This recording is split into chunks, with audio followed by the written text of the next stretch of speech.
Honorable Home Minister.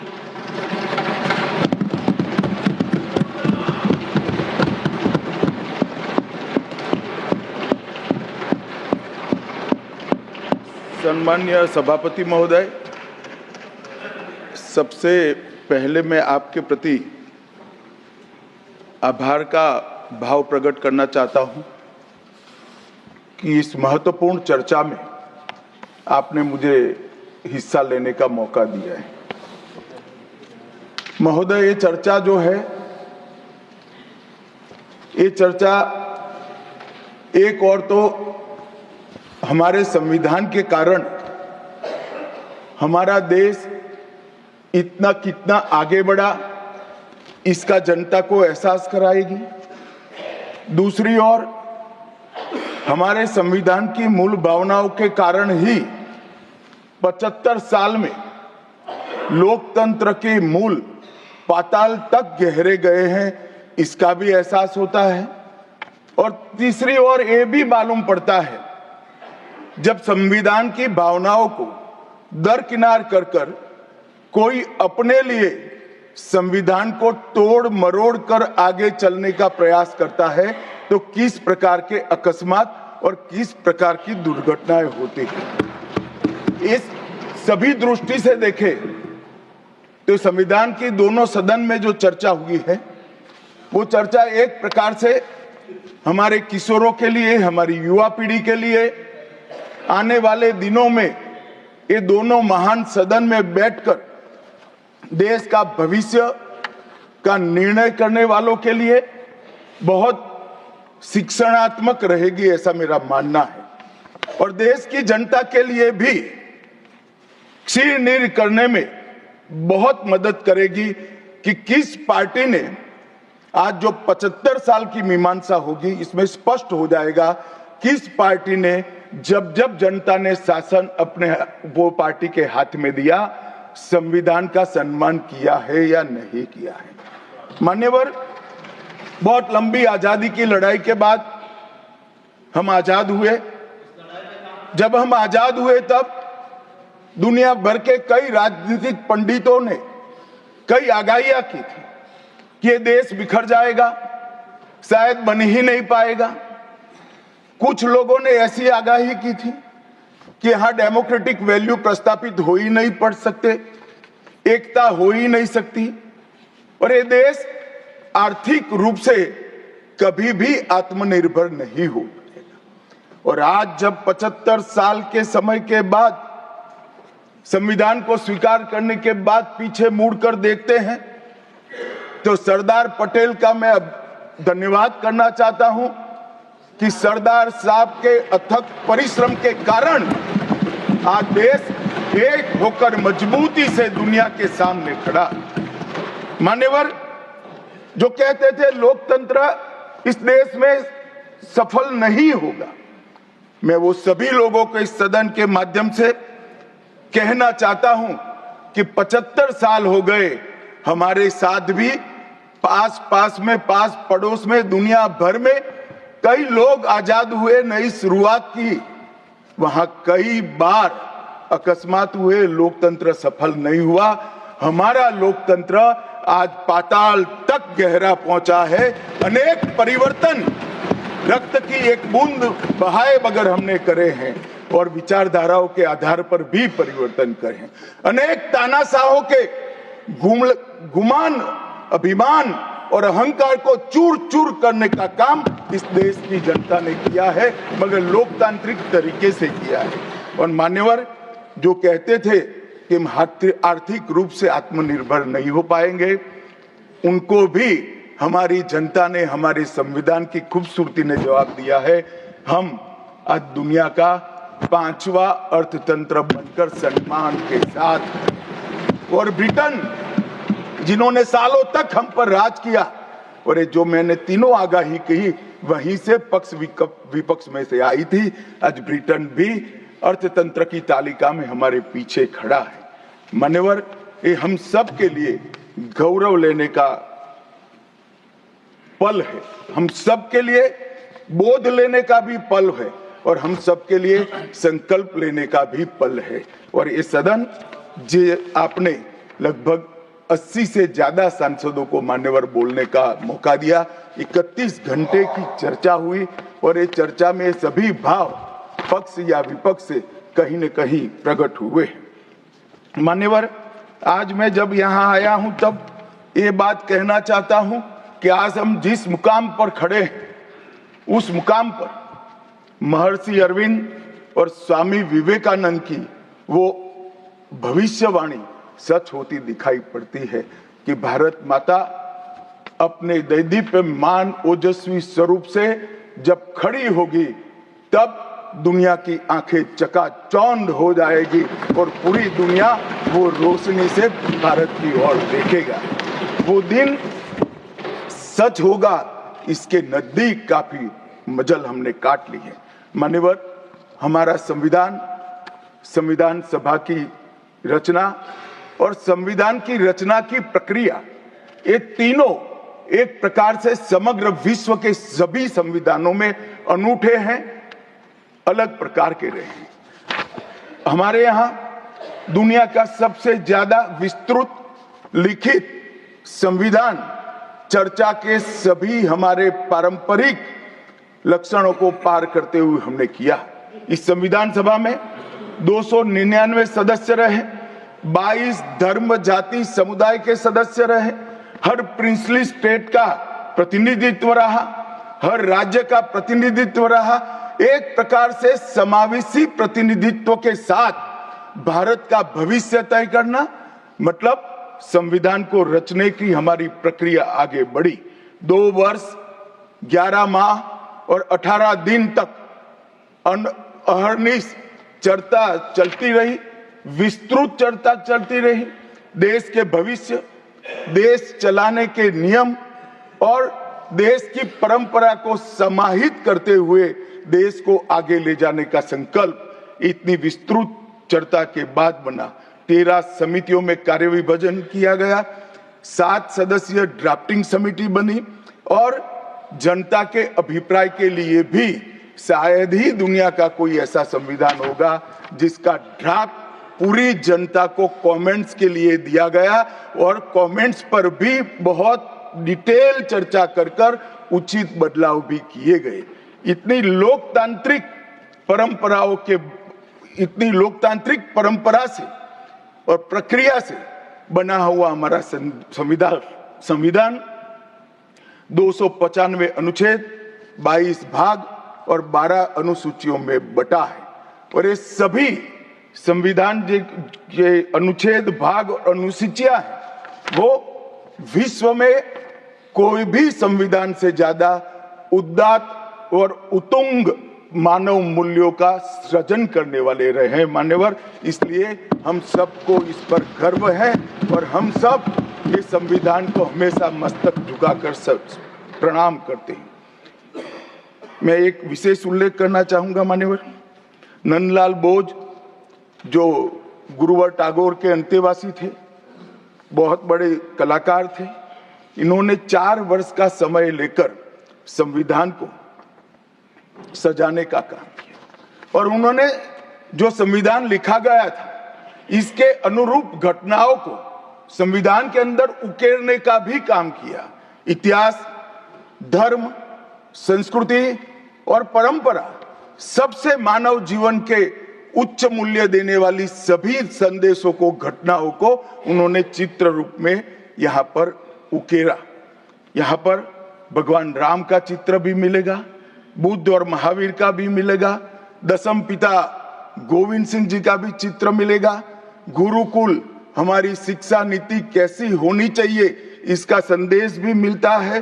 Ram, Sita, Lakshman वो एक प्रकार से हमारे अधिकारों का चित्रण करते वक्त दिखाए गए। भगवत गीता के संदेश का चित्र भी दिया। शिवाजी और लक्ष्मीबाई को भी यहाँ पर स्थान देकर देशभक्ति के उत्तुंग पाठ हमें पढ़ाए। नालंदा यूनिवर्सिटी हमारी प्राचीन शिक्षा पद्धति का हमें स्मरण कराती है और नटराज जीवन में बैलेंस कैसे होना चाहिए वो बैलेंस के सिद्धांत को भी प्रतिरूपित करता है। मैंने आज थोड़ा यहाँ आने से पहले क्या क्या चर्चा हुई राज्यसभा में उसमें हमारे एक सम्मानीय सदस्य ने कहा कि चर्चा का स्तर कितना नीचा हो गया है कि यहाँ चित्रों की चर्चा हो रही है। मान्यवर, अगर संदेश लेना नहीं आता तो संविधान का भी कोई उपयोग नहीं।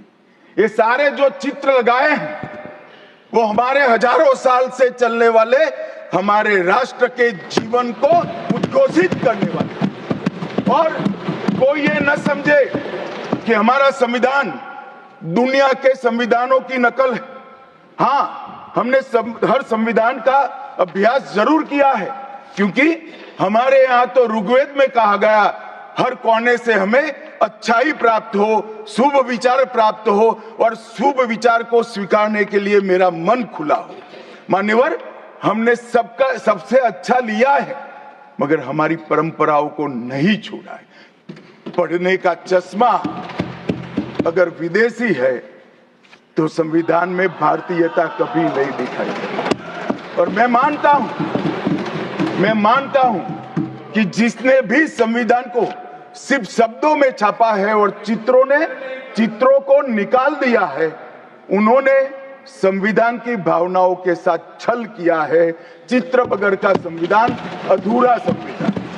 मान्यवर, इसके अंदर संविधान सभा में राजेंद्र प्रसाद जी, राजेंद्र बाबू अध्यक्ष बने, डॉक्टर BR आंबेडकर, सरदार पटेल, जवाहरलाल नेहरू, श्रीमान काजू, KT Shah, Iyengar, Maulana Azad, Shyama Prasad Mukherjee, doctor Radhakrishnan, KM Munshi, ऐसे विद्वानों ने अनेक चर्चाओं में हिस्सा लेकर संविधान को समृद्ध और संपूर्ण बनाने का काम किया।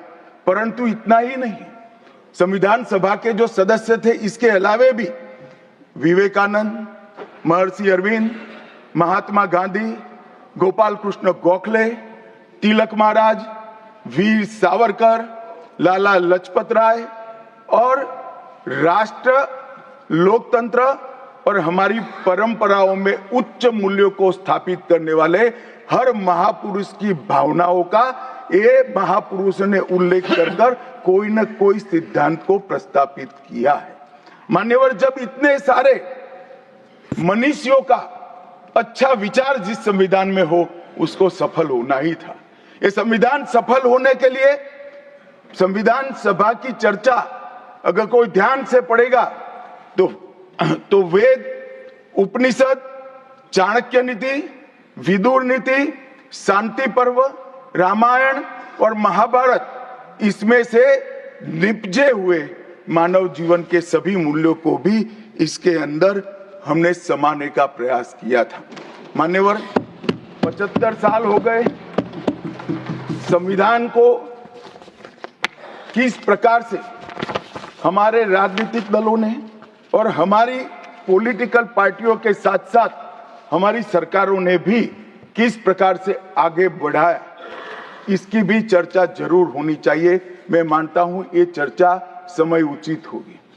हमारे संविधान की रचना के बाद डॉक्टर आंबेडकर ने बहुत सोच समझकर एक वाक्य किया था। मैं आंबेडकर जी के वाक्य को सदन के सामने प्रस्तुत करना चाहता हूं।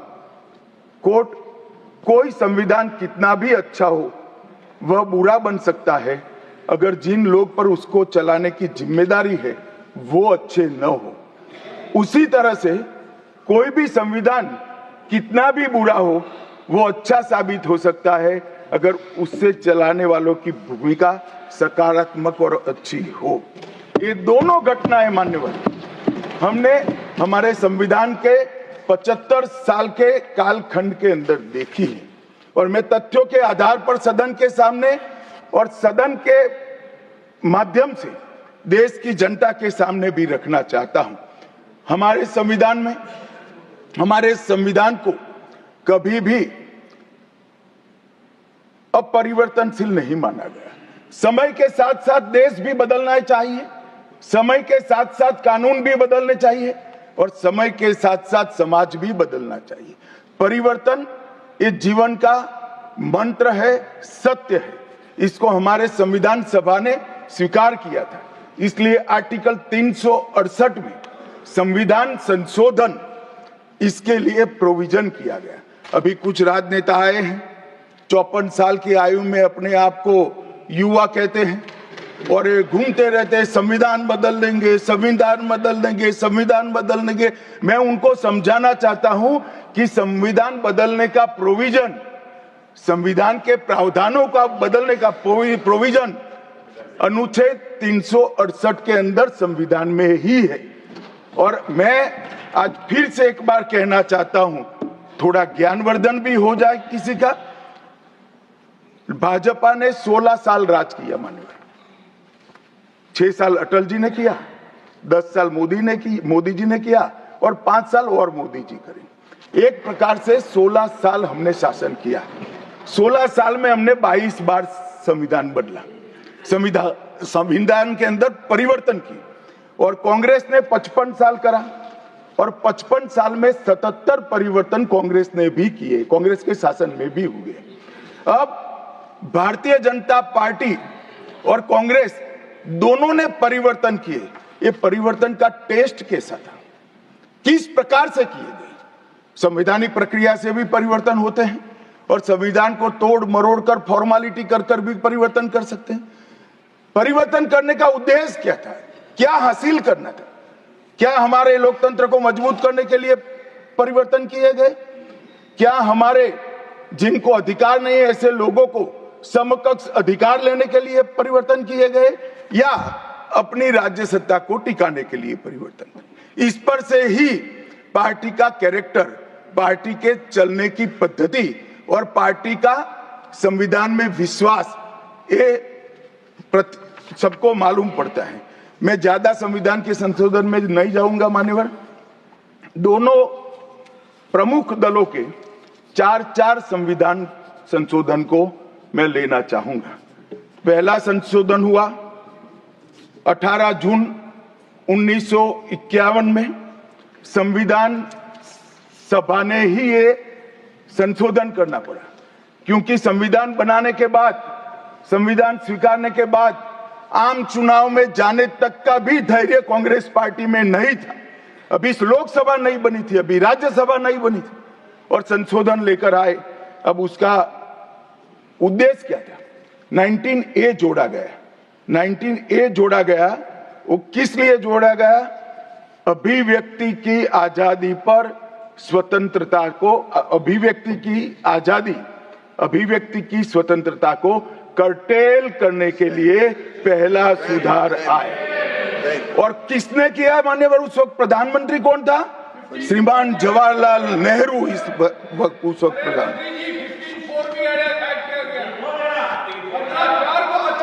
आप बता चुके। अब मान्यवर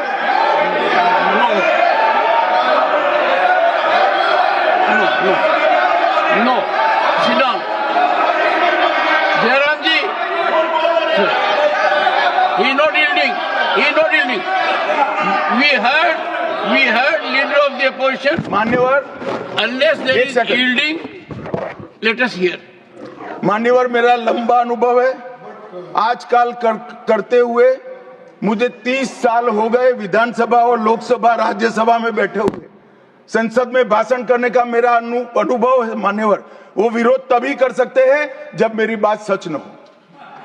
अगर मेरी बात सच नहीं हो तो बताए वो संविधान संशोधन नंबर 1, अब सुनिए, संविधान संशोधन नंबर 1 वो अभिव्यक्ति की आजादी को कर्टेल करने के लिए ही लाया गया था और जवाहरलाल नेहरू के लिए लाया गया। मान्यवर, 24वां संविधान संशोधन, 24वां संविधान संशोधन जवाहरलाल नेहरू जी की सुपुत्री इंदिरा जी उस वक्त प्रधानमंत्री थी।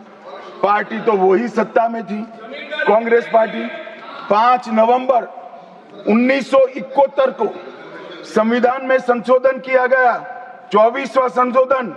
और संविधान संशोधन के माध्यम से संसद को मौलिक अधिकार, नागरिकों के मौलिक अधिकार कम करने का अधिकार दे दिया। तो एक प्रधानमंत्री कांग्रेस पार्टी के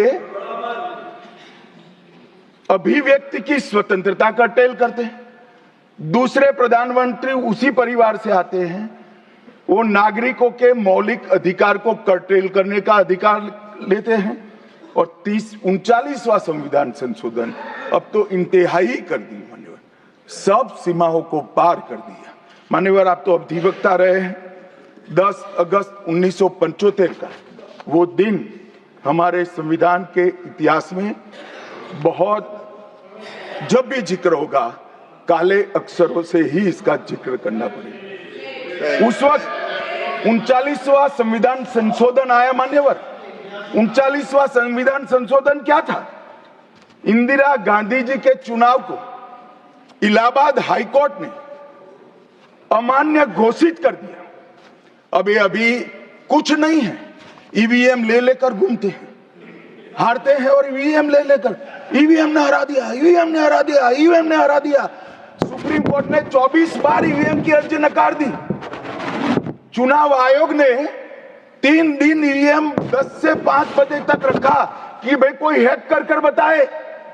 कोई नहीं गया, सुप्रीम कोर्ट में कोई नहीं गया और हारते हैं तो ईवीएम का दोष निकालते। मान्यवर, एक ही समय, एक ही दिन 2 परिणाम घोषित। एक महाराष्ट्र में सुपड़ा साफ हो गया, जो जनादेश के साथ द्रोह किया था इसका दंड महाराष्ट्र की जनता ने दिया और दूरबीन लेकर दिखाई नहीं पड़ते। और उसी दिन वो झारखंड में जीते। तो महाराष्ट्र में ईवीएम खराब है और झारखंड में टप से जाकर नए कपड़े पहनकर शपथ ले ली। अरे भाई, जरा तो शर्म करो, जनता देख रही है। एक जगह ईवीएम सही है, एक जगह ईवीएम खराब है। मान्यवर, ऐसा कैसे हो सकता है? और मान्यवर, यहां पर इलाहाबाद हाईकोर्ट ने इंदिरा गांधी जी के चुनाव को निरस्त कर दिया, अमान्य किया और उन्होंने संशोधन से प्रधानमंत्री पद की न्यायिक जांच पर भी प्रतिबंध लगा दिया। आपको जो करना है वो करो, कोई न्यायिक जांच नहीं है।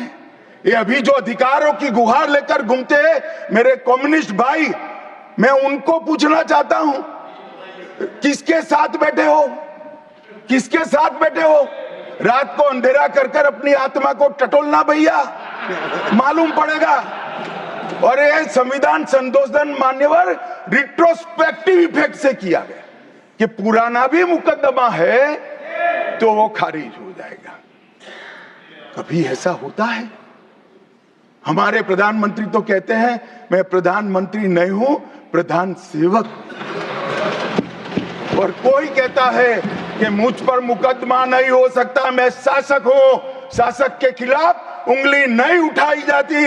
भले संविधान ने अधिकार दिया, वो अधिकार हम समाप्त कर देते हैं। और मान्यवर, ऐसे ऐसे सुधार किए हैं। मान्यवर, उस वक्त भी श्रीमती इंदिरा गांधी थी और 42वां संविधान संशोधन आया। मान्यवर, अभी सुबह दूसरे सदन में 1 नेशन 1 इलेक्शन का बिल पेश हो रहा था। सारी कांग्रेस पार्टी और इनके साथी दल लोकसभा को, विधानसभा और लोकसभा का कार्यकाल बदलने का अधिकार नहीं। मैं सुन रहा था, है नहीं है तो जब बिल आएगा तब चर्चा करेंगे। परंतु भैया, आपने क्या किया? 42वें संशोधन से 3 जनवरी को लोकसभा और राज्य की विधानसभाओं का सामान्य कार्यकाल 5 वर्ष से बढ़ाकर 6 साल कर दिया। क्यों किया? कि अभी चुनाव होगा तो हम हार जाएंगे, इसलिए लोकसभा को ही लंबा कर दो। इतनी निर्लज्जता के साथ विश्व में कोई संविधान संशोधन नहीं हुआ होगा। मान्यवर, दूसरा, कुछ कानून पारित करने थे। सदस्य उस वक्त ज्यादा विरोध तो कर नहीं सकते थे, मगर विरोध करने का नया तरीका कुछ कांग्रेस में, जिसमें हिम्मत थोड़ी बची कुची थी, इन्होंने कहा एब्सेंट रहने लगे तो क्वारम नहीं होता था। तो फरवरी 1 को संविधान संशोधन किया कि संसद और राज्यसभा में क्वारम की आवश्यकता नहीं है। वाह, 5 लोग भी है तो चला लो भाई। इसके बाद राष्ट्रपति शासन की अवधि, खड़गे साहब किया है तो सुनना पड़ेगा,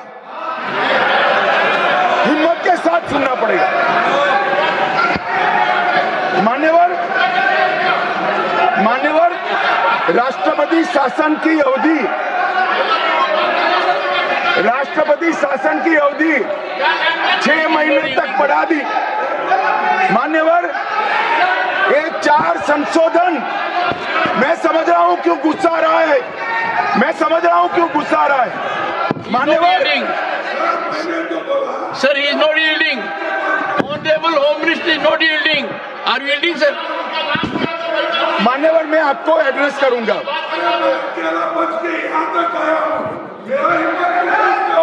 तुम तो कायर हो, मान्यवर, तुम लड़ाकू हो। Okay. मान्यवर, What the मैं Honorable आपको Home एड्रेस Minister करूंगा। will go on record. What the Honorable Home Minister खड़गे said. जी, मैं आपका बहुत सम्मान करता हूं। आपकी हाजिरी वहां दर्ज कर दी गई है। कृपया बैठे, मुझे बोलने दीजिए।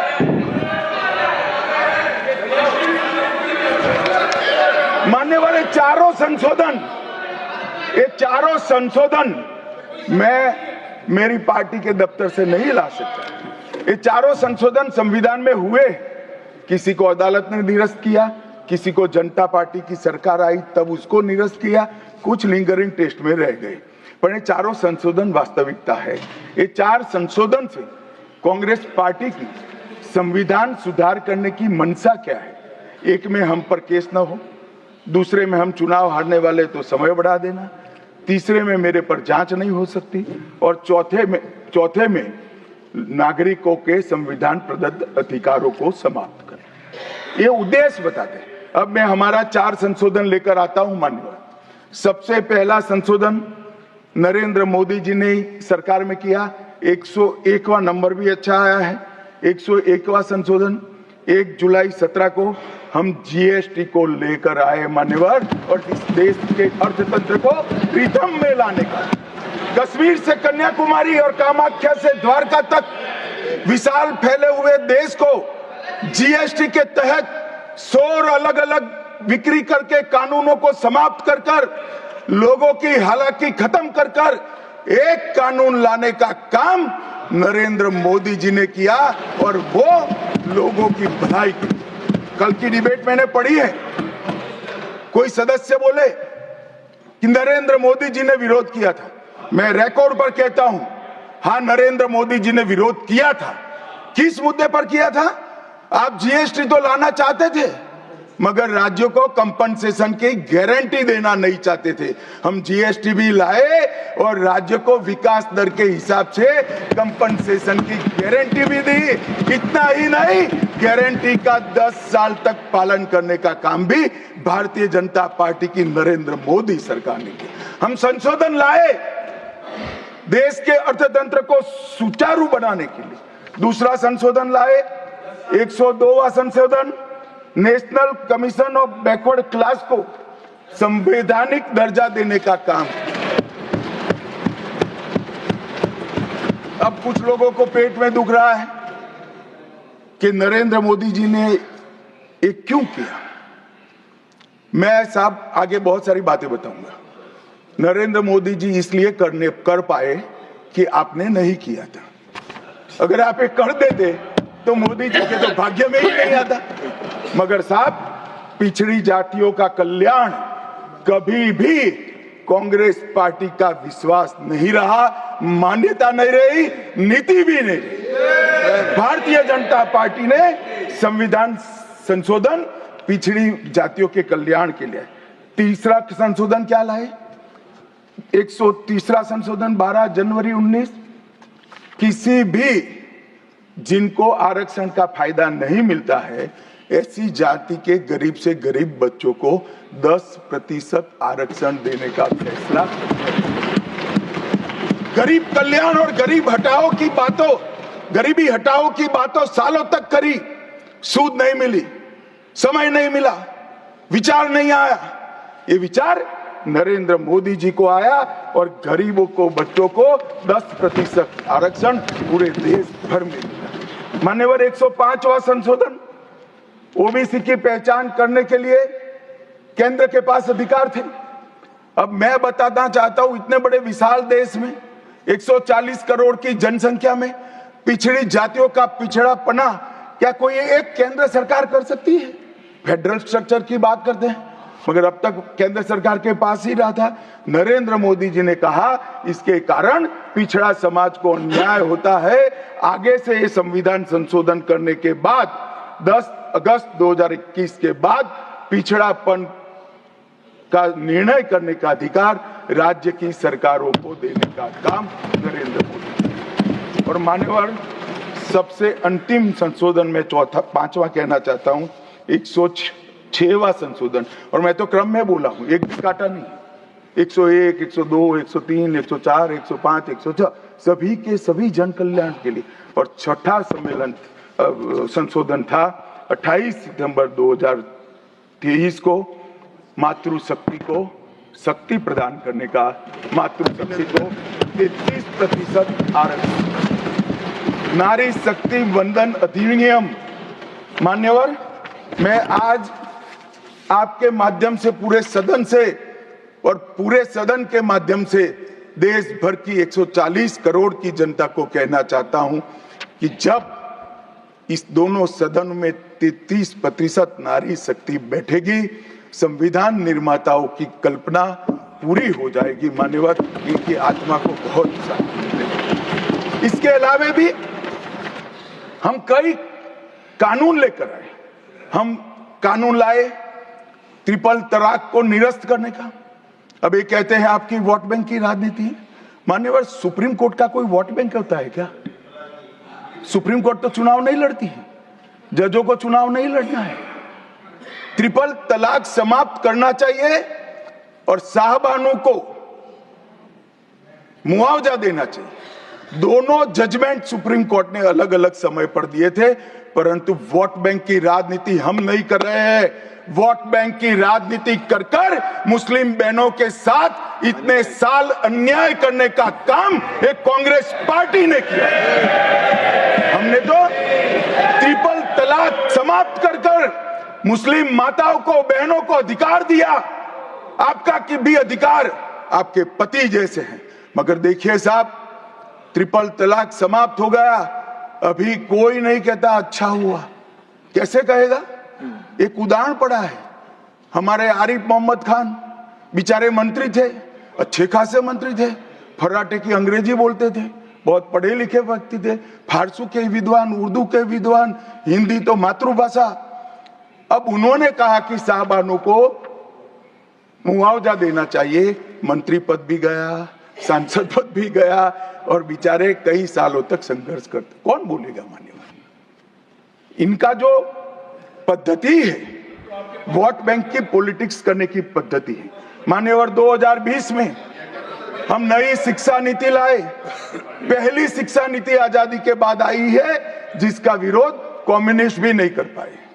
बाकी तो शिक्षा नीति आए और कम्युनिस्ट पार्टी विरोध न करे, ऐसा कभी हो सकता है? मुझे भी बड़ा आश्चर्य होगा कि प्रकृति बदल गई है या उनका सोच बदल गया है। खैर, जो भी हुआ, फिर मुझे किसी ने बताया कि आपने इतनी अच्छी शिक्षा नीति लाए हैं कि इसका विरोध करोगे तो लोग उनका विरोध करेंगे, इसलिए विरोध नहीं किया है। मान्यवर, जम्मू कश्मीर में आरक्षण देने का संशोधन विधेयक लाए और 3 नए आपराधिक कानून भी हम लेकर आए। हमारी क्रिमिनल जस्टिस सिस्टम के ये 3 कानून 160 साल बाद पहले अंग्रेजों ने बनाए थे, अंग्रेजों की पार्लियामेंट में बने थे। नरेंद्र मोदी जी ने, माननीय नरेंद्र मोदी जी ने बीएनएस, बीएनएसएस और बीएसए के माध्यम से हमारी संपूर्ण न्यायिक आपराधिक न्याय प्रणालिका को भारतीयकरण करने का काम नरेंद्र मोदी जी। और वो कानून जो अंग्रेजों को राज टिकाने के लिए बने थे, वो कानून को समाप्त कर कर हमारे संविधान ने हमारे नागरिकों को जो अधिकार दिए हैं, समय पर न्याय मिलना चाहिए। इसका करने का काम नरेंद्र मोदी जी ने किया। इस देश को गुलामी की मानसिकता से आजाद करने का काम कई सालों के बाद अगर किसी ने किया तो हमारे नेता नरेंद्र मोदी ने किया। और आप तो कई साल तक अटल जी की सरकार आई, कई साल तक बजट शाम को 5:30 बजे रखते थे। क्यों शाम को 5:30 बजे रखते थे? क्योंकि इंग्लैंड की रानी के घड़ी में उस वक्त 11 बजते थे। आजादी के इतने सालों तक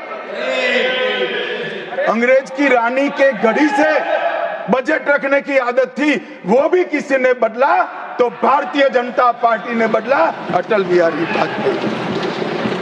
मान्यवर, संविधान के सम्मान की बहुत बातें हुई है, मगर संविधान का सम्मान सिर्फ बातों में नहीं होना चाहिए, कृति में भी होना चाहिए, कर्तृत्व में भी होना चाहिए और कल्पना में भी होना चाहिए। जब कृति में नहीं है, कर्तृत्व में नहीं है, तो कल्पना में आ ही नहीं सकता। अभी मैंने इस चुनाव में अजीबोगरीब नजारा देखा मान्यवर, अजीबोगरीब नजारा था। आज तक इतने साल चुनाव हुए, किसी ने आम सभाओं में संविधान को लहराया नहीं। संविधान को लहराकर, झूठ बोलकर जनादेश लेने का कुत्सित प्रयास कांग्रेस पार्टी के नेताओं के माध्यम से। मान्यवर,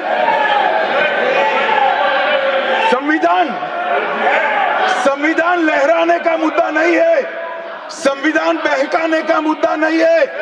संविधान विश्वास है, संविधान श्रद्धा है, संविधान को सम्मान करने का। मान्यवर, वो नरेंद्र मोदी जी और लोकसभा में तो किसी को मालूम नहीं पड़ा।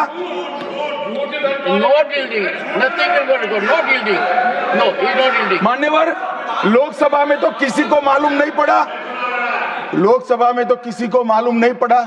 जागरूकता थी। महाराष्ट्र में भी लहराने के अलावे बांटने गए तो एक पत्रकार के हाथ में भी आ गया, खोला तो मान्यवर पूरा कोरा था, अंदर कुछ लिखा ही नहीं था, प्रीएम्बल भी नहीं था। मान्यवर, इतना बड़ा छल। आपकी बात नहीं कर रहा मैं, ये तो पकड़े जाने के बाद तो सब लोग सुधर जाते हैं। मान्यवर, 75 साल के इतिहास में, संविधान के आयुष्य में, संविधान के नाम पर इतना बड़ा छल मेरे जीवन में तो मैंने ना देखा है ना जाना है। और कारण ढूंढते हैं कि क्यों हारे। मैं बता दूं, कारण मत ढूंढिए, कमेटी की जरूरत नहीं है। संविधान और आरक्षण करते थे, लोग जान गए कि संविधान फर्जी लेकर घूमते हो तो लोगों ने हरा दिया। मान्यवर, ये प्रति जो लेकर घूमते हैं, इसमें गोखले साहब ने क्या लिखा है वो एक बार पढ़ने। उन्होंने लिखा है कि इंदिरा जी और कांग्रेस पार्टी ने संविधान पर सबसे ज्यादा कठोर कुठाराघात करने का काम किया है। जो प्रति लेकर घूमते हैं ना, उसकी प्रस्तावना में लिखा गया। माननीय अध्यक्ष, माननीय सभापति महोदय, माननीय सभापति महोदय, संविधान कैसे तोड़ा मरोड़ा जा सकता है, इसके भी मैं 2 उदाहरण देना चाहता हूं। हमारे सेना के जवान, सुरक्षा दलों के जवान, वो हमारी मातृभूमि की 1 इंच भूमि पर जान देने के लिए तैयार है। सैकड़ों हजारों लोग शहीद हुए 1 इंच भूमि के लिए। और मान्यवर, किसी को भी भूमि देनी है तो आर्टिकल 1 अमेंड करना पड़ेगा। आर्टिकल 1 में हमारे भूभाग की व्याख्या की गई है, इसको बदलना पड़ता है।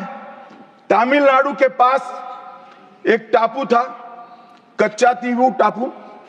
वो टापू 1974 में अचानक ही एक एग्रीमेंट कर वन फाइन मॉर्निंग लंका को दे दिया गया। मान्यवर, चलो भाई, बहुमत था आपका, मान लो ऐसे भरोसे से किया होगा कि संसद मेरा सम्मान रखेगी, परंतु बाद में भी ये चीज, ये आर्टिकल 1 का बदलाव आज तक नहीं आया है और वो हमारा भूभाग आज हमारा हिस्सा नहीं है।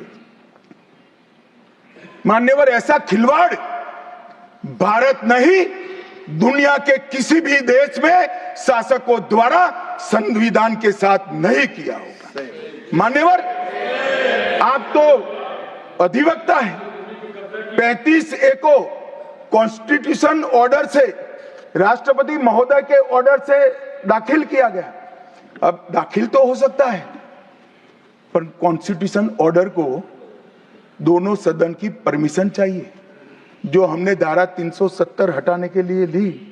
मैं आज कांग्रेस के मित्रों को पूछना चाहता हूं, जो संविधान की दुहाई देते हैं, 35A जब आपने लागू किया, इसके कॉन्स्टिट्यूशन ऑर्डर पार्लियामेंट में कब डिबेट में आया, कब मतदान हुआ, किसने पारित किया? पार्टी को तो निजी परिवार की जागीर समझते हो, संविधान को भी निजी परिवार की जागीर आप लोग समझ रहे। मान्यवर, इतना बड़ा छल देश की 2 संसदों के साथ किया है। एक पूरा 35A डाल दिया संसद संविधान में, पार्लियामेंट के पास सब्जेक्ट ही नहीं है। देश का भूभाग दे दिया, पार्लियामेंट के साथ विषय ही नहीं आया।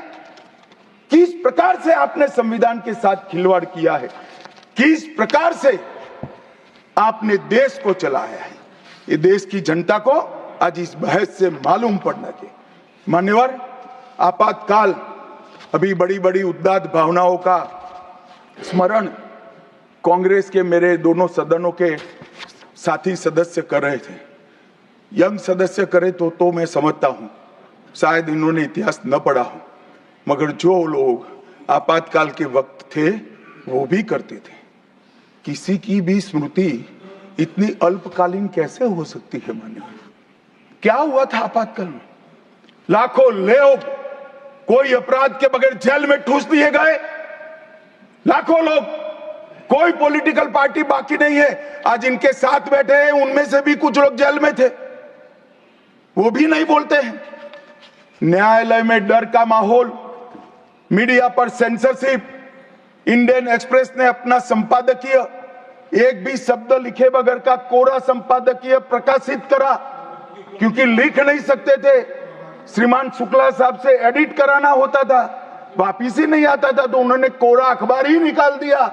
इस तरह से विरोध किया और तय हो गया, मान्यवर, एक व्यक्ति कहेगी वही कानून होगा। और क्यों किया? देश पर आक्रमण हुआ था क्या? देश की आंतरिक सलामती ठीक नहीं थी क्या? ना ना ना ना ना ना, ऐसा कुछ नहीं हुआ था। सिर्फ इतना हुआ था कि इलाहाबाद हाईकोर्ट ने उनको सांसद के रूप में अयोग्य ठहरा दिया था। अपनी कुर्सी जाने वाले, चुनाव नहीं कराना था। और मान्यवर, जब पार्लियामेंट, जब इसको चैलेंज किया गया और न्यायालय में, सर्वोच्च अदालत में जब चर्चा चली, तब उन्होंने कहा, नीरज डे को पूछा कि आर्टिकल 21 के तहत के अधिकार इमरजेंसी में समाप्त हो सकते हैं क्या? तो उन्होंने कहा यस सर। साहब, कोई भी वकील को यस सर कहने की इतनी बड़ी फीस नहीं मिली होगी। नीरज डे 11 साल तक अटॉर्नी जनरल रहे, एक यस सर कहने का। मान्यवर, डीओ ड्राफ्ट जो होता है वो कैबिनेट में, कैबिनेट मंत्रालय से आता है। कैबिनेट मंत्रालय में डीओ ही नहीं है। कैबिनेट का जो प्रस्ताव होता है कैबिनेट मंत्रालय के थ्रू जाता है, मगर आज कैबिनेट में कोई रिकॉर्ड नहीं है। कैबिनेट मंत्रालय में, मैं तो छोटा था मान्यवर, मुझे जेल में नहीं जाना पड़ा। मेरी आयु होती तो मेरा भी सौभाग्य होता, पूरे 19 महीने इसके विरोध में मैं जेल में रहना पसंद करता, परंतु मैं छोटा था। मुझे इमरजेंसी की मालूमात कैसे पड़ी? मैं बीना का गीतमाला सुनता था, बीना का गीतमाला अचानक बंद हो गई, तो मैंने घर में झगड़ा किया कि बीना का क्यों गीतमाला क्यों नहीं आती। मेरे पड़ोस वाले चाचा ने कहा किशोर कुमार के साथ इंदिरा जी का झगड़ा हो गया है, बिना का गीतमाला में किशोर कुमार का आवाज नहीं आना चाहिए। तो नए गीतों की रिकॉर्डिंग हुई और किशोर कुमार और लता मंगेशकर के ड्यूएट गीत भी लता दीदी की आवाज में ही पूरे देश ने 19 महीना सुने साहब।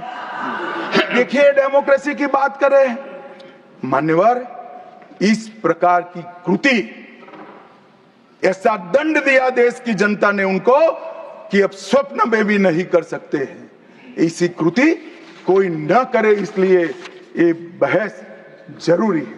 और मान्यवर, हम तो संविधान का सम्मान करते हैं।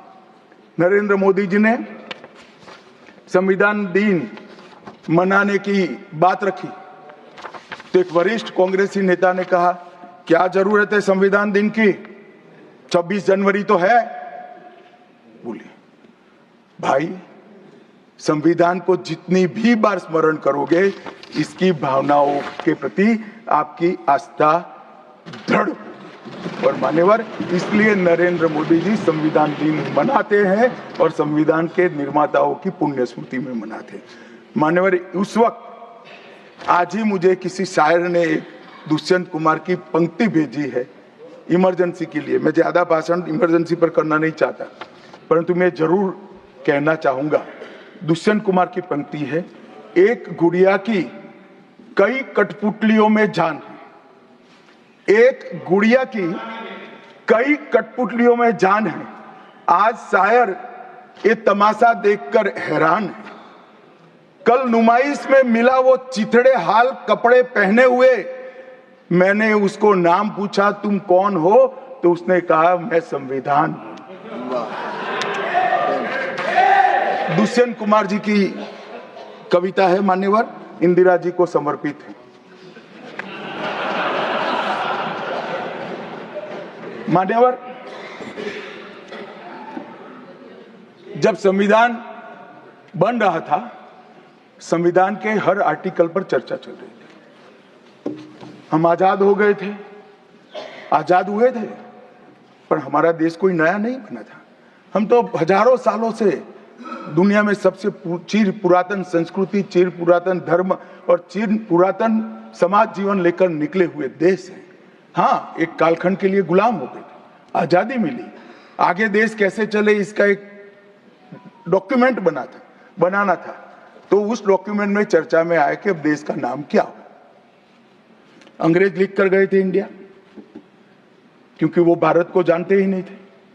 वहां जो प्रचलन में शब्द होंगे यूरोप में, वो शब्द उन्होंने हम पर थोप दिया था और गुलामी की मानसिकता ने इसको स्वीकार भी किया था। मगर जब आजाद हुए तब इस पर चर्चा हुई और अब उस वक्त के सदस्य सेठ गोविंददास ने दरखास्त किया कि देश का नाम भारत रखना चाहिए। उस वक्त जवाहरलाल नेहरू ने कहा कि पीछे देखने की जरूरत नहीं है, भविष्य की ओर देखिए। और मान्यवर, देश के नाम के अंदर इंडिया भी रहा, भारत भी रहा। खैर, मैं इस पर टिप्पणी करना नहीं चाहता, परंतु नजरिए का सवाल है। अगर इंडिया के चश्मे से भारत को देखोगे तो भारत समझ में नहीं आएगा, पूरा जीवन चला। और इसलिए इन्होंने अपने गठबंधन का नाम भी इंडिया ही रखा है, इसीलिए रखा है, वही सोच से चलना है। और मान्यवर, हमारे प्रधानमंत्री जी ने विकास तो करना है, दुनिया में सबसे आगे बढ़ना ही है, विकास के साथ साथ विरासत को भी अपना कर आगे बढ़े। गुलामी की हर परंपरा को हम समाप्त करना चाहते हैं।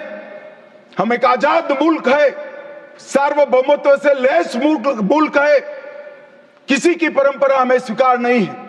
परंपरा बदलनी है तो हम बदलेंगे, नए कपड़े हर कोई पहनता है, हम भी पहनेंगे, परंतु हमारी पुरानी परंपराओं पर हमें शर्म नहीं है।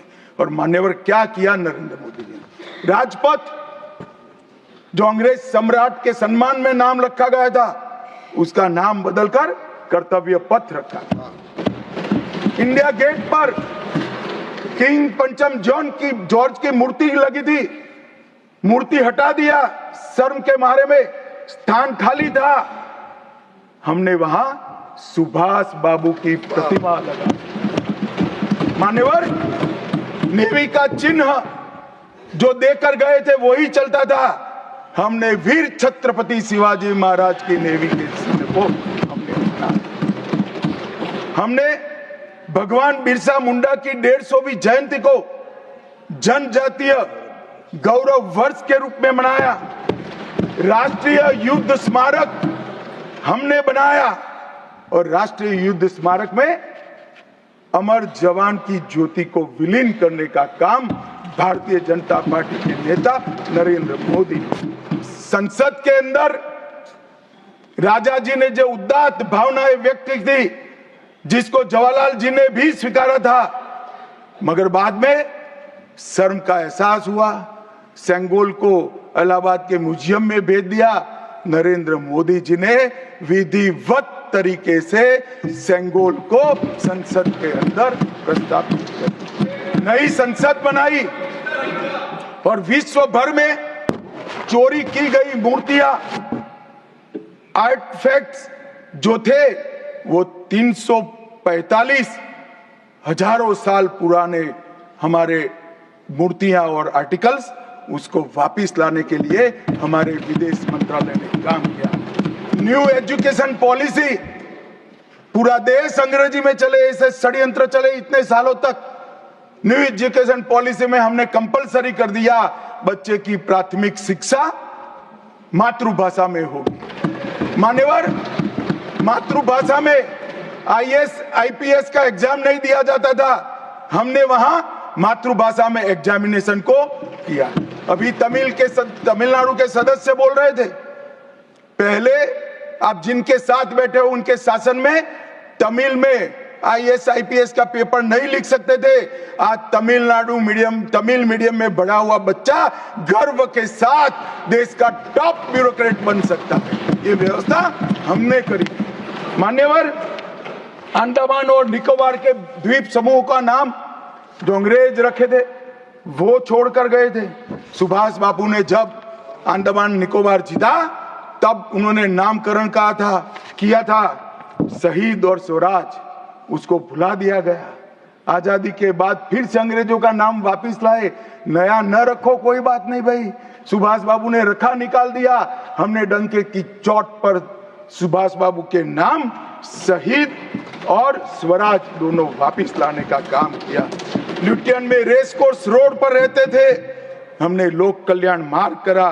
डेलहाउसी रोड का नाम दारा सिकोह के नाम से किया और निर्मला जी ब्रीफकेस की जगह वही खाता लेकर आज जब बजट देती है तब पूरे देश भर के भारतीय संस्कृति के लोगों को आनंद होता है। मान्यवर, 1500 से ज्यादा पूरे नए कानूनों को हमने समाप्त करने का काम किया। इन्होंने अपने परिवार की प्रसिद्धि के अलावे कुछ नहीं किया। हजारों जगह पे गांधी नेहरू परिवार के नाम मिलेंगे और किसी का नहीं। सुभाष बाबू का पुतला भी हमने लगाया। मान्यवर, हमने प्रधानमंत्री संग्रहालय बनाया। जवाहरलाल जी से लेकर नरेंद्र मोदी जी के पहले जितने बने वो सभी प्रधानमंत्रियों के जीवन कवन को हमने दिखाने का काम किया। वहां पहले सिर्फ जवाहरलाल जी का मिशन, G20 की अध्यक्षता हमने की और भारतीय सांस्कृतिक और वैश्विक समन्वय को हमने प्रोत्साहित। राम मंदिर का निर्माण, काशी विश्वनाथ धाम का पुनरोद्धार, काशी उज्जैन शारदा पीठ, करतारपुर साहिब कॉरिडोर, योग को वैश्विक पहचान और 160 साल पुराने कानूनों को खत्म करने का काम नरेंद्र मोदी जी ने किया। हम पीछे नहीं गए। ऐसा वो मानते थे पीछे चले जाओगे, पीछे नहीं गए। पीछे तो आप छोड़कर गए थे। आप 14वें नंबर पर छोड़कर गए थे, अटल जी 11 पे लाए, फिर 11 से नीचे नहीं गए, देश पर बड़ा उपकार किया। मोदी जी 11वें से 5वें नंबर पर लाए और 27 में तीसरे नंबर पर पहुंच गए। मान्यवर, अभी कुछ नेताओं को आरक्षण में चुनाव जीतने की फॉर्मूला दिखाई पड़ती है। आरक्षण आरक्षण आरक्षण आरक्षण आरक्षण कोई आज की कल्पना नहीं है, हमारे संविधान निर्माताओं ने की। आर्टिकल 15 और 16 में एससी, एसटी और ओबीसी को आरक्षण का प्रोविजन किया गया है मान्यवर।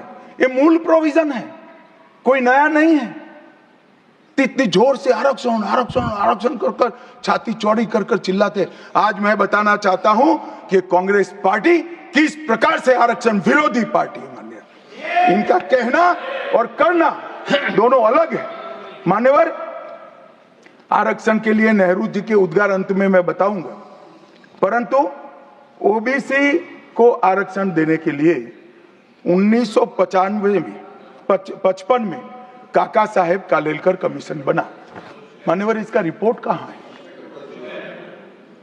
दोनों सदन के रिकॉर्ड पर मैंने ढूंढा, कहीं नहीं, बुला दिया गया। क्यों? क्योंकि ओबीसी को आरक्षण मिलता था।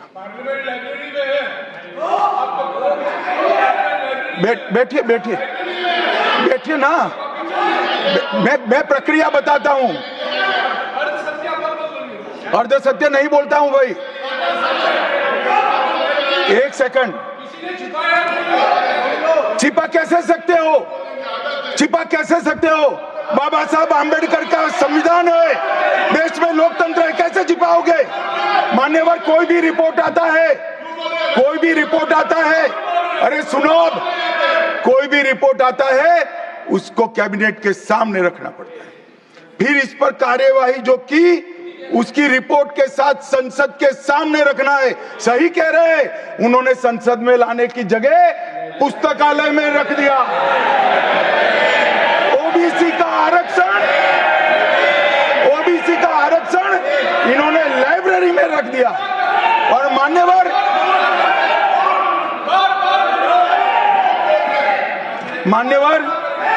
अगर काका साहेब कालेलकर कमीशन का रिपोर्ट स्वीकार कर लिए होते तो 1980 में मंडल कमीशन की रिपोर्ट की जरूरत ना पड़ती। मंडल कमीशन का रिपोर्ट कमीशन ही इसलिए बनाया गया क्योंकि काका साहेब कालेलकर कमीशन का रिपोर्ट स्वीकारा नहीं, और 80 में मंडल कमीशन का भी रिपोर्ट आ गया, किसी ने इसका अमल नहीं किया। अमल कब हुआ? जब 90 में इनकी सरकार गई तब अमल हुआ। और मान्यवर तब तक मंडल कमीशन के रिपोर्ट को भी ठंडे बस्ते में डाल दिया गया। 90 में, अरे सुनिए मान्यवर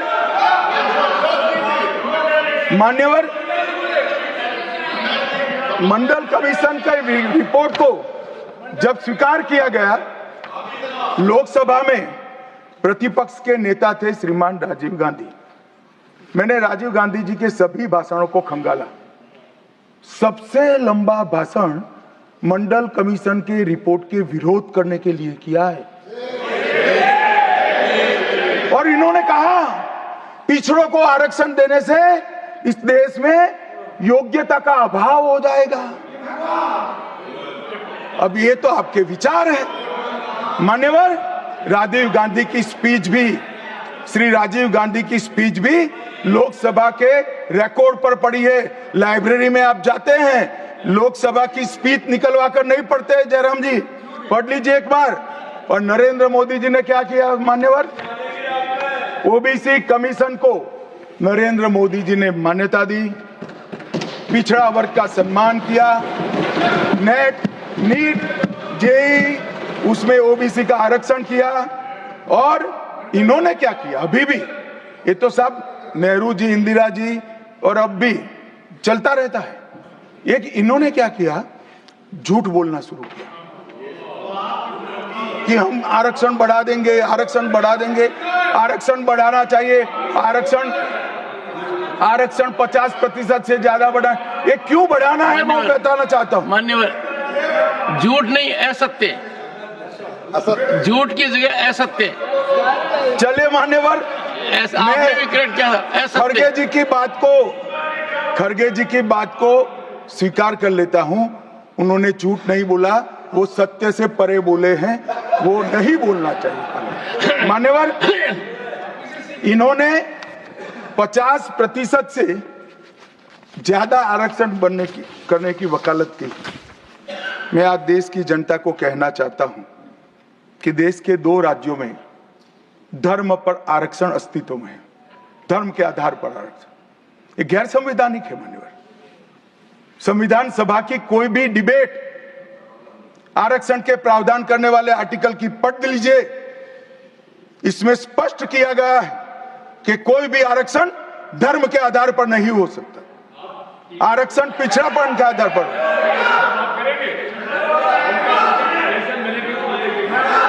मान्यवर, मगर दोनों राज्यों में जब कांग्रेस की सरकार थी तब धर्म के आधार पर आरक्षण दिया। अब क्या हुआ है, सुप्रीम कोर्ट में रुक जाता है क्योंकि 50% की सीमा है, वो ओबीसी का कोई कल्याण नहीं चाहते हैं। 50% की सीमा बढ़ाकर मुसलमानों को आरक्षण देना चाहते हैं, माननीय, धर्म के आधार पर आरक्षण देना चाहते हैं। और मैं आज फिर से एक बार इस सदन में जिम्मेदारी तब के साथ कहता हूं, दोनों सदन में जब तक भाजपा का एक भी सदस्य है, धर्म के आधार पर आरक्षण हम नहीं होने देंगे। इस संविधान विरोधी मान्यवर, मैं अब कांग्रेस पार्टी ने कभी धर्म के आधार पर आरक्षण नहीं दिया। अरे दिया है।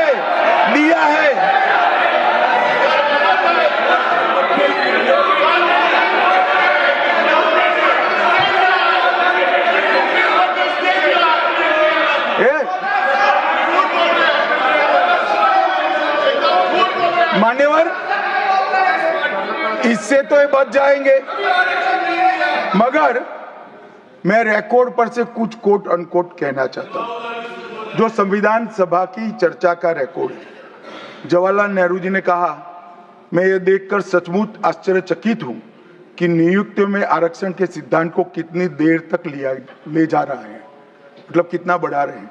मुझे नहीं लगता कि ये बिल्कुल अच्छा है। ऐसा लगता है कि मुदलियार और ब्राह्मणों के सिवा लगभग सभी जातियों को पिछड़ा वर्ग में शामिल कर देंगे।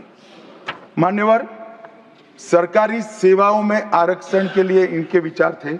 मैं इस बात से चिंतित हूं कि सरकारी सेवाओं में नियुक्ति के लिए जिस तरह से बहुत सारी जातियां और समूहों के आरक्षण के प्रस्ताव आते हैं, यह बहुत बुरी प्रवृत्ति है। इससे सरकारी कामकाज और आम तौर पर विकास और सार्वजनिक जीवन में गिरावट आएगी। मान्यवर, ये इनके विचार है, आज तक नहीं बदले, यही विचार है। मगर अभी जोर से बोलना, एक शब्द का प्रयोग मैं नहीं कर सकता, आगे गलती हो गई थी।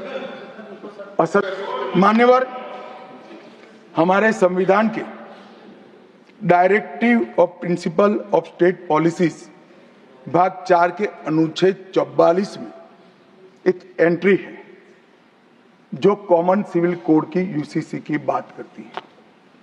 क्योंकि हमारे संविधान का फैब्रिक पंथ निरपेक्ष है, हर जाति, हर धर्म, हर समुदाय के लोगों के लिए समान कानून होना चाहिए, इसका हमारा संविधान पक्षधर है। मान्यवर, ये यूसीसी क्यों नहीं आया? यूसीसी इसलिए नहीं आया कि संविधान सभा समाप्त होने के बाद, चुनाव होने के बाद, पहले प्रधानमंत्री जवाहरलाल नेहरू जी मुस्लिम पर्सनल लॉ लेकर आए और यूसीसी नहीं आया। मैं आज कांग्रेस पार्टी को इस सदन में सार्थ पूछना चाहता हूं, क्या पंथ निरपेक्ष राष्ट्र के अंदर सभी धर्मों के लिए एक कानून होना चाहिए या नहीं होना चाहिए? इसकी कांग्रेस पार्टी स्पष्टता करे। क्या आप मुस्लिम पर्सनल लॉ का समर्थन करते हैं? और मान्यवर, इससे बड़ा छलावा नहीं हो सकता। मान्यवर, इससे बड़ा छलावा नहीं हो सकता। इन्होंने हिंदू कोड बिल भी ला दिया। हिंदू कोड बिल उठाकर देख लिए। हम तो नहीं चाहते कि हिंदू न्याय शास्त्र के आधार पर इस देश का कानून बने। अभी के जीवन के मूल्यों के आधार पर कानून बनना चाहिए, मगर हिंदू कोड बिल में एक भी पुरानी हिंदू न्याय व्यवस्था का कोई नामो निशान नहीं है। हिंदुओं को बुरा न लगे इसलिए मुस्लिम पर्सनल लॉ दिया, तो सामान्य कानून को हिंदू कोड बिल बना दिया। मान्यवर, चलो मैं तो कहता हूं कि खड़गे जी और जयराम जी कह रहे हैं कि भाई पर्सनल लॉ का अधिकार मिले तो हमें आपत्ति नहीं है, तो फिर पूरा सरिया लागू करिए। क्रिमिनल में क्यों सरिया निकाल दिए? बताओ भाई, क्या चोरी करे इसके हाथ काट दोगे? कोई इससे जगद्य महिला के साथ अपराध करे तो पत्थर मारकर मार दोगे? देशद्रोही को रोड पर सूली चढ़ाओगे? तो विवाह के लिए, निकाह के लिए पर्सनल लॉ, वारिस के लिए पर्सनल लॉ और क्रिमिनल सरिया क्यों नहीं भाई? अगर उनको देना ही है तो पूरा ही दे देते, पूरा दे देते। मान्यवर, ये इन्होंने तुष्टीकरण की शुरुआत वहीं से करी है। मुस्लिम पर्सनल लॉ इस देश में संविधान आने के बाद तुष्टीकरण की शुरुआत। आर्टिकल 14 और 15 का ये भंग है। अंबेडकर जी, लोहिया जी, के.एम. मुंशी, एच.वी. कामत, ये सब ने इसका विरोध किया है। 1973 से 16 तक 11 बार देश की सुप्रीम कोर्ट ने यूसीसी लाने का आग्रह देश की और राज्य की सरकारों ने किया है। आप नहीं ला सकते, तुष्टीकरण से ऊपर नहीं उठते। मैं बैठिए, मैं बताता हूं। मान्यवर, हमने ही उत्तराखंड में भारतीय जनता पार्टी की सरकार ने यूसीसी लाया। हमारा काम करने का तरीका, मैं आपके माध्यम से दिग्विजय सिंह को कह रहा हूं। वो कहते हैं कौन रोकता है? हम खुद रोकते हैं। कारण बताऊं मैं? सुनने का धैर्य चाहिए, क्योंकि हमारा तरीका है कि लोकतांत्रिक तरीके से काम किया जाए। समाज के जीवन में इतना बड़ा सामाजिक बदलाव करने वाले कानून को उत्तराखंड सरकार ने मॉडल कानून के रूप में पारित किया है। इसकी न्यायिक मीमांसा होगी, इस पर सामाजिक चर्चा होगी, धर्म के विद्वान चर्चा करेंगे, कुछ सजेशन आएंगे तो इसको स्वीकारेंगे और बाद में भारतीय जनता पार्टी की सरकार हर राज्य में कॉमन सिविल कोड लेकर आए। आज तक नहीं मिला, वो भी कांग्रेस पार्टी के तुष्टीकरण ने की नीति थी। मान्यवर, अभी एक फैशन हो गया है, अंबेडकर अंबेडकर अंबेडकर अंबेडकर अंबेडकर अंबेडकर। इतना नाम अगर भगवान का लेते तो 7 जन्मों तक स्वर्ग मिल जाता। अच्छी बात है ना? सुनिए तो, सुनिए ना, आप सुनिए ना, मैं बताता हूं। हमें तो आनंद है कि अंबेडकर का नाम लेते हैं। अंबेडकर का नाम अभी 100 बार ज्यादा लो, परंतु 7-8 में अंबेडकर जी के प्रति आपका भाव क्या है ये मैं बताता हूं। मान्यवर, अंबेडकर जी को देश की पहली कैबिनेट से इस्तीफा क्यों दे दिया? अंबेडकर जी ने कई बार कहा कि अनुसूचित जातियों और जनजातियों से हुए व्यवहार से मैं असंतुष्ट हूं, सरकार की विदेश नीति से मैं असहमत हूं और आर्टिकल 370 से मैं असहमत हूं। इसलिए वो छोड़ना चाहते थे। उनको आश्वासन दिया गया, आश्वासन पूरा नहीं हुआ। उन्होंने इग्नोरेंस के चलते इस्तीफा दे दिया और एक श्री B.C. रॉय ने पत्र लिखा कि अंबेडकर और राजाजी जैसे 2 महानुभाव मंत्रिमंडल छोड़ेंगे तो क्या होगा। तो नेहरू जी ने उनको जवाब में लिखा है, राजाजी के जाने से तो थोड़ा बहुत नुकसान होगा, अंबेडकर के जाने से मंत्रिमंडल कमजोर नहीं होता है। मान्यवर, ये विचार जो खड़गे जी कह रहे हैं ना, क्या आपत्ति है? जिसका विरोध करते हो उसका वोट के लिए नाम देना है, कितना उचित है? क्योंकि अब अंबेडकर जी को मानने वाले पर्याप्त संख्या में आ गए हैं, इसलिए आप अंबेडकर अंबेडकर कर रहे हो। मान्यवर, मुंबई के मेयर ने एक पत्र लिखा था कि मऊ में अंबेडकर जी का स्मारक बनाना चाहिए। मऊ में जो अंबेडकर जी का जन्म स्थान था, सुझाव लिखा। उन्होंने कहा आमतौर पर स्मारक निजी पहल से बनाने चाहिए। यदि सरकार किसी प्रकार की सहायता करती है तो वो उचित नहीं होगा। उनके कितने स्मारक बने साहब? कोई स्मारक आंबेडकर जी का नहीं बना, देश भर में नहीं बना। आंबेडकर जी के स्मारक कब बने? जब भारतीय जनता पार्टी सत्ता में आई, तब मऊ में डॉक्टर आंबेडकर के जन्म स्थान पर स्मारक बना, लंदन में अध्ययन करते थे वहां स्मारक बना, नागपुर में शिक्षा दीक्षावलित वहां बना, दिल्ली में महापरिनिर्वाण स्थल पर बना और मुंबई में चैत्य भूमि में भी बन रहा है। हमने 5 तीर्थ बनाए महामानव। और मैं मानता हूं मान्यवर, मैं मानता हूं कि आंबेडकर जी के सिद्धांतों पर चलना नहीं और वोट के लिए उनकी गुहार लगा देना। 14 अप्रैल को राष्ट्रीय समरसता दिवस घोषित किया हमने, 26 नवंबर को संविधान दिवस घोषित किया। उस वक्त भी इसका विरोध कांग्रेस के वरिष्ठ नेताओं ने किया।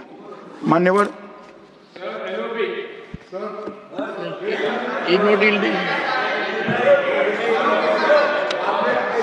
मान्यवर 370 पर कई बार चर्चा हुई है। मैं ज्यादा कहना नहीं चाहता। सब जानते हैं कि एक टेम्पररी प्रोविजन को अनौरत संतान की तरह अपनी गोदी में 70 साल तक कांग्रेस ने खिलाने का काम किया और 370 हटाने के लिए लोहे का जिगर चाहिए।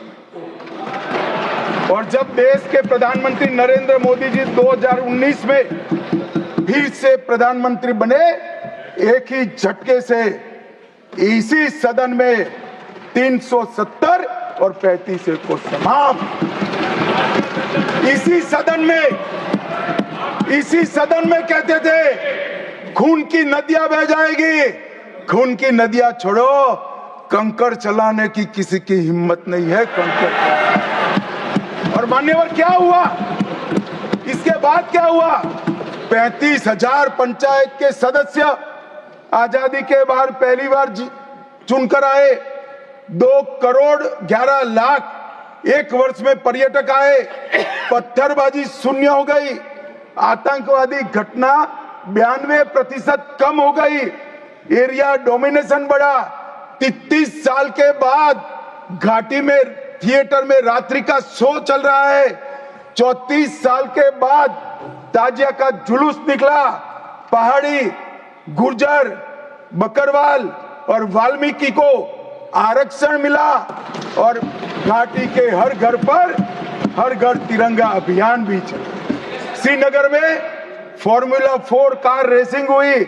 लाल चौक पर तिरंगा शान से फहरता है और दुनिया का सबसे ऊंचा रेलवे आर्च ब्रिज आज चिनाब नदी पर बन रहा है। सबसे बड़ी लंबी ट्रांसपोर्टेशन टनल फिर पंजाल में बनी और निर्यात रैंकिंग में अपना कश्मीर सभी यूटी में नंबर 1 पर निर्यात में आया।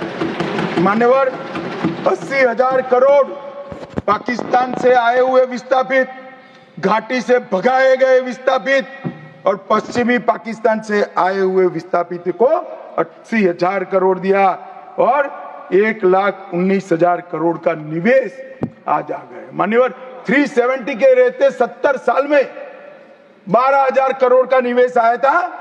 अब 5 साल के अंदर 1,19,000 करोड़ का।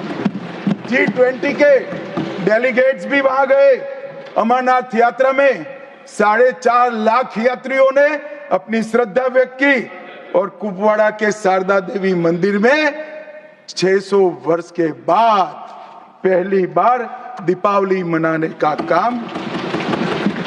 मान्यवर ये कहते हैं 370 हटाने से क्या हुआ? मैं बताता हूं, आपकी तुष्टीकरण की दुकान बंद हो गई है। तुष्टीकरण बंद हो गई। मान्यवर आज संविधान के आर्टिकल 124 में न्यायपालिका की व्यवस्था के लिए हमारा जिक्र है।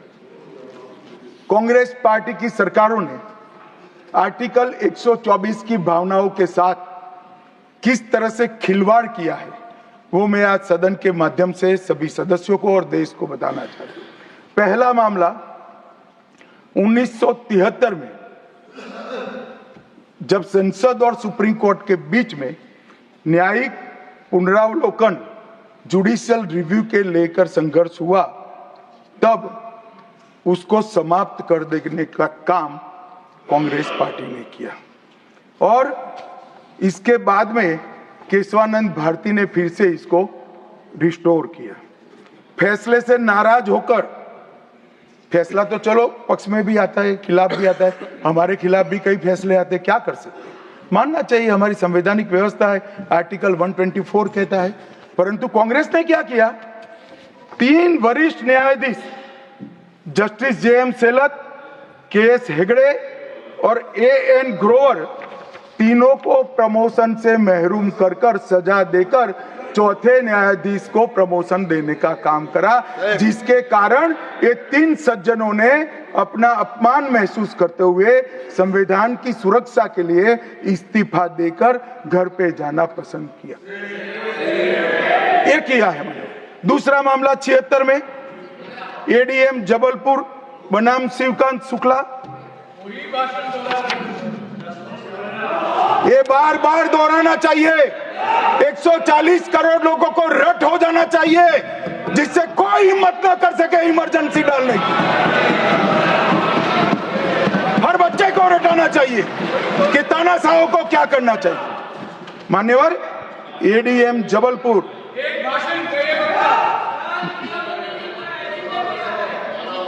मान्यवर एडीएम जबलपुर जस्टिस खन्ना बेचारे 3 विरुद्ध 1 लघुमती फैसला दिया। क्या हुआ, वो कभी भी चीफ जस्टिस नहीं बन पाए मान्यवर, उनको रिटायर्ड हो जाना। एडीएम जबलपुर और उसके बाद में तीसरा मामला कॉलेजियन प्रणाली को एक साथ इन्होंने 18 उच्च न्यायालय के न्यायाधीशों का ट्रांसफर कर दिया, जिसमें 4 मुख्य न्यायाधीश भी थे। और कारण क्या था मान्यवर, क्यों किया, कोई कदाचार था, कोई भ्रष्टाचार था? ना ना ना ना, ये सभी 18 उच्च न्यायालय के न्यायाधीशों ने प्रत्यक्षीकरण मतलब हेबियस कॉर्पस को एंटरटेन किया, जो उनका संवैधानिक अधिकार है। इमरजेंसी में कैसे हेबियस को आप एंटरटेन कर सकते हो, इस मुद्दे पर उन्होंने इसको आगे कर दिया। मान्यवर आर्टिकल 34, 14 और 21 इसकी सेंस को निकाले तो हर व्यक्ति को समानता से जीने का अधिकार है। हम कम्युनिस्ट सोच से बना हमारा संविधान नहीं है। सब समझते हैं कि व्यक्ति की माली हालत इसका भाग्य, परिश्रम और बुद्धिमत्ता के आधार पर तय होती है। हर व्यक्ति एक समान माली हालत में नहीं रह सकता, मगर आर्टिकल 14 और 21 का मतलब इतना तो जरूर निकलता है कि इनको बेसिक सुविधाएं मिल जाए, घर मिले, बिजली मिले, पानी मिले, खाना मिले, इलाज मिले, शिक्षा मिले। 75 साल तक इस देश की जनता को गरीबी हटाओ का नारा देने वाले कांग्रेस पार्टी गरीब रखे। और मान्यवर 10 साल में नरेंद्र मोदी जी ने 9.6 करोड़ गरीब महिलाओं को उज्ज्वला का कनेक्शन देकर उनके घर में गैस पहुंचा। 12 करोड़ गरीबों के घर में शौचालय पहुंचे, शुद्ध पीने का पानी 12.65 लाख करोड़ घरों में पहुंचा। 18,000 गांवों में बिजली पहुंची। 14.5 करोड़ किसानों के खाते में 2.40 लाख करोड़ रुपया सीधा डीबीटी से पूरा ट्रांसफर हुआ। 36 करोड़ आयुष्मान भारत के कार्ड बने और 8.19 करोड़ दर्दियों ने उससे मुफ्त में अपना इलाज कराया है। और मान्यवर अब 70 साल से अधिक कोई भी आय वर्ग का व्यक्ति हो, इसको 5 लाख तक का इलाज मोदी सरकार ने, प्रधानमंत्री ने फ्री कर दिया। 36 राज्यों में 80 करोड़ लोगों को one nation one ration card दिया, 5 किलो अनाज मुफ्त दिया, 25 लाख करोड़ रुपए की राशि सीधी बैंक खातों में डीबीटी के माध्यम से गई है। 11,000 करोड़ रुपया 1 करोड़ लाभार्थी को, रेहड़ी पटरी वालों को दिया, और सबसे बड़ी बात 2 करोड़ लखपति दीदी बनाने का काम नरेंद्र मोदी। और मान्यवर विश्वकर्माओं के लिए भी काम कर। अभी मान्यवर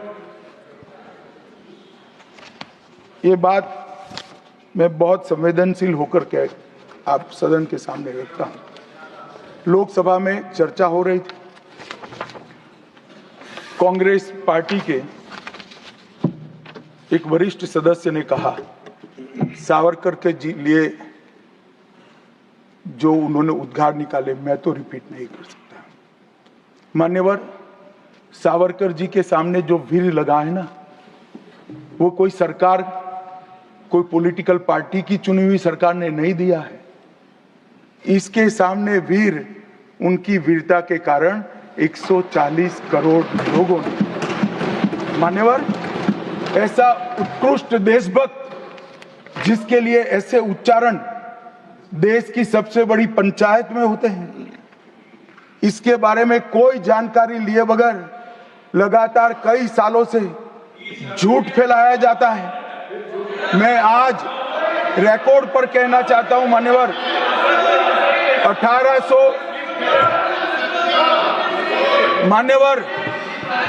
1857 से लेकर 1947 तक के स्वतंत्र संग्राम में किसी भी व्यक्ति को एक जीवन में 2 आजीवन कारावास हुए हैं तो वो वीर सावरकर।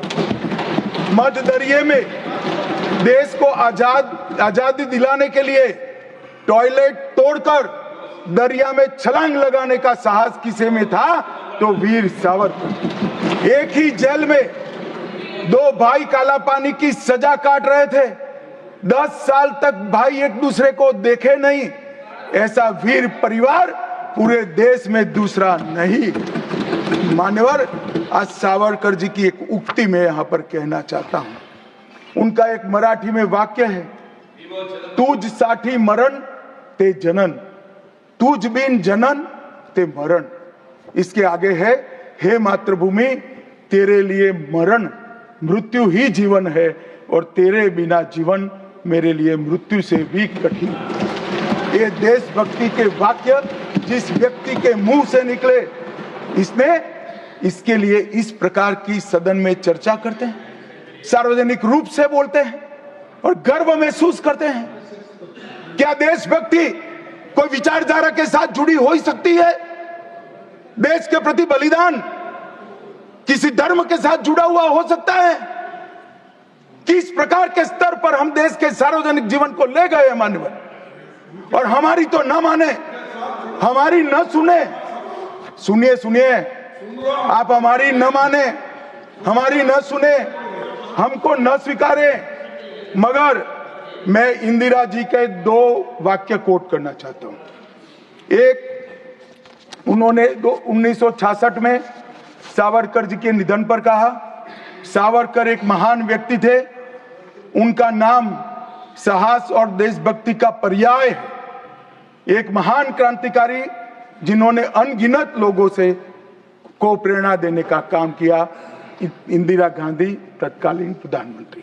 दूसरा, श्री बाखले को पत्र लिखा था कि आपका पत्र मुझे मिला, वीर सावरकर द्वारा ब्रिटिश सरकार के प्रति साहसी प्रतिरोध का हमारे स्वतंत्रता संग्राम के इतिहास में अपना एक महत्वपूर्ण स्थान। मैं भारत के इस असाधारण पुत्र की जन्म शताब्दी के लिए कोटि कोटि शुभकामनाएं देती हूं प्रधानमंत्री। भाई हमारा तो न सुनो, मगर आप इंदिरा जी का भी नहीं सुनते हो। और मान्यवर आपके माध्यम से ये सीट ना ना ना, सब बीच में नहीं जगह होती। मान्यवर, मेरा आज इस चर्चा के माध्यम से देश भर के अलग अलग पॉलिटिकल पार्टी, अलग अलग विचारधारा, अलग अलग धर्म के लोगों को एक निवेदन है कि देशभक्ति, वीरता, बलिदान और समर्पण को धर्म के साथ, विचारधारा के साथ या पार्टी के साथ मत जोड़िए। जो वीर होता है वो वीर होता है, कोई भी पार्टी में जो होता है। जो देशभक्त होता है वो देशभक्त होता है, कोई भी विचारधारा का होता है। और जो बलिदान देता है वो बलिदान ही देता है, किसी भी धर्म के अंदर जन्म लिया हो। मान्यवर, ये बहुत नीचा विचार है, एक स्तर से नीचा विचार। और मैं चाहता हूं कि आज की चर्चा से देश की जनता इस प्रकार के चीजों का जवाब मांगना शुरू करे। मान्यवर, कांग्रेस पार्टी ने, हमारे संविधान ने 3 चीजों को, हर आर्टिकल का हार्द निकालेंगे तो कहीं ना कहीं इसे और उठाएंगे। 3 चीजों को हमारे संविधान ने नहीं स्वीकारा, क्योंकि हम लोकतंत्र में हैं, परिवारवाद नहीं होना चाहिए, पंथ निरपेक्ष राष्ट्र है इसलिए तुष्टीकरण नहीं होना चाहिए, और जन कल्याणकारी राज्य है इसलिए भ्रष्टाचार नहीं होना चाहिए। मुझे कई बार लगता है कि कांग्रेस पार्टी क्यों संविधान का सम्मान नहीं करती है, मगर जब ये 3 शब्द मैंने पढ़े तो मुझे मालूम पड़ा कि अगर वो संविधान की भावनाओं का संविधान करेंगे, सम्मान करेंगे, तो तुष्टीकरण, परिवारवाद और भ्रष्टाचार तीनों को छोड़ना पड़ेगा। इसके बगैर उनका अस्तित्व टिक ही नहीं। परंतु एक व्यक्ति गरीब के घर से जन्म लेकर आता है, चाय बेचने वाला बेटा, जिसकी सास पुश्तों में न आगे कोई राजनीति में है ना कोई पीछे है, एक गरीब है मान्यवर, और तुष्टीकरण को नहीं मानता है। ऐसा आदमी जब 2014 में देश का प्रधानमंत्री बना, इन्होंने देश की राजनीति को तुष्टीकरण, परिवारवाद और भ्रष्टाचार के नासूर को हमेशा के लिए। और मुझे किसी ने कहा कि अभी अभी महाराष्ट्र और हरियाणा में हार के लिए कांग्रेस पार्टी कोई आत्मनिरीक्षण के लिए कमेटी बना रही है। कोई कमेटी की जरूरत, मेरा अच्छा खासा अनुभव है। तुष्टीकरण, परिवारवाद और भ्रष्टाचार छोड़ दो, जनता चुनकर ला देगी आपको, कुछ करने की जरूरत नहीं है। मान्यवर, अभी 1 नेशन 1 इलेक्शन का विरोध करें। मान्यवर, मैं इस पर ज्यादा बात करना नहीं चाहता क्योंकि समिति ने शीश किया है, मगर विरोध करते हैं, इसके तर्क तो रखने चाहिए ना। मान्यवर, मैं आज आपको बात कहने आया हूं। अभी मैंने कुछ समय में मोहब्बत की दुकान के बहुत नारे सुने। मोहब्बत की दुकान देश के हर गांव में खोलने की महत्वाकांक्षा वाले लोग भी, बहुत भाषण उनके मैंने सुने हैं। मेरा उनको कहना है, मोहब्बत दुकान से बेचने की चीज नहीं है भैया। मोहब्बत प्रचार की चीज नहीं है। मोहब्बत दिल में बसाने का जज्बा है, और मोहब्बत दूसरों को महसूस कराने का लम्हा है। अगर इतना समझ जाएंगे तो और कोई तकलीफ नहीं पड़ेगी। मान्यवर, अंत में मैं इतना कहना चाहता हूं कि आजादी के अमृत महोत्सव में इस देश के प्रधानमंत्री जी आजादी के अमृत महोत्सव को बहुत अच्छे तरीके से एक वेल डिजाइन मैनर में मनाने का निर्णय किया। पूरे लाखों कार्यक्रम हुए। इसका मीन निकालते, इसका हार्द निकालते तो आता है 3 उद्देश्य सामने आते हैं। बालकों, बच्चे, युवा और जनता को आजादी के 90 वर्ष लंबे आजादी के संग्राम के इतिहास की जानकारी देना। गुमनाम आजादी के सेना नायकों का नई पीढ़ी और आने वाली पीढ़ी को परिचय कराना। 75 साल में हमने जो सिद्धियां प्राप्त की है, इसका गौरव 140 करोड़ भारतीयों के मन में उत्पन्न करना। और जब आजादी के 100 साल हो गए, तब ये देश पूरे संसार में हर क्षेत्र में नंबर 1 पर हो, ऐसे महान भारत की रचना। और ये संकल्प अब श्री नरेंद्र मोदी का नहीं रहा है। ये संकल्प देश के 140 करोड़ लोगों का संकल्प हो गया है। इसको जब भी मैं जनता के बीच में जाता हूं, इसको महसूस भी करता हूं। मान्यवर, आज मोदी जी ने अमृत काल की कल्पना करी है। अमृत महोत्सव की समाप्ति से शताब्दी तक हम दुनिया में हर एक क्षेत्र में एक नंबर पर हो, भारत विकसित हो, हमारा गौरववंत स्थान हो। तब मुझे लगता है कि महर्षि अरविंद और विवेकानंद जी ने जो कल्पना करी थी कि भारत माता अपने संपूर्ण दैदीप्यमान स्वरूप के साथ दुनिया के सामने खड़ी होगी और दुनिया की आंखें भारत माता की तेज से चकाचौंध हो जाएगी। वो स्वप्न सच होगा, इसका मुझे विश्वास है। स्वप्न सच करने का रास्ता, एकमात्र रास्ता हमारा संविधान है और इसमें छेड़खानी करने का किसी का साहस न हो, वो जनता ने सुनिश्चित करना है। आपने मुझे मौका दिया, इसलिए बहुत The House stands adjourned to meet at 11 a.m. on Wednesday, the 18th December 2024.